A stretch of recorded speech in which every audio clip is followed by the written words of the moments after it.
తెలంగాణ ప్రాంతంలో సాగునీటి వసతులు కల్పిస్తా అని చెప్పి ఈ ప్రాజెక్టు నిర్మాణం చేపట్టడం జరిగింది. 2015-16లో మొదలుపెట్టిన ఈ పనులు 2018-19లో పూర్తి చేసి ప్రజలకు అందుబాటులోకి తీసుకొచ్చినని చెప్పి ఆనాటి ప్రభుత్వం చంద్రశేఖరరావు గారు చెప్పడం జరిగింది.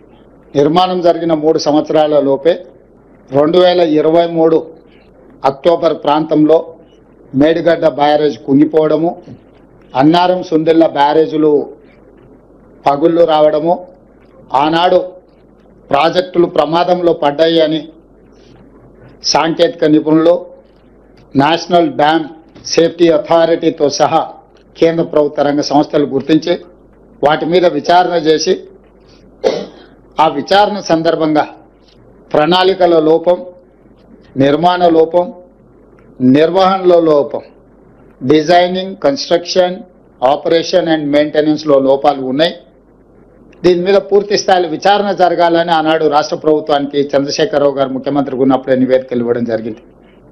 ఆ సందర్భంలో పిసిసి అధ్యక్షుడిగా నేను, శ్రీ రాహుల్ గాంధీ గారు మేడిగడ్డ బ్యారేజ్ను సందర్శించి మా కాంగ్రెస్ పార్టీ నాయకులు ఆనాడు బట్టి విక్రమార్క గారు, శ్రీధర్ బాబు గారు, ఉత్తమ్ కుమార్ రెడ్డి గారు ఈ ప్రాజెక్టుల పర్యటనలు చేపట్టి ఇందులో లోపభూయిష్టమైన నిర్ణయాలు, అవినీతి, ఆశ్రిత పక్షపాతము, నిర్లక్ష్య వైఖరి, ఎన్నో లోపాలతో కూడుకున్న నిర్ణయాల వల్ల ఈరోజు దాదాపుగా 1,00,000 కోట్ల రూపాయలు పెట్టి నిర్మించిన కాళేశ్వరం ప్రాజెక్టు పూర్తిగా కూలిపోవడం, దీని మీద విచారణకు ఆదేశిస్తాం ప్రభుత్వం అధికారంలోకి రాగానే అని చెప్పడం జరిగింది.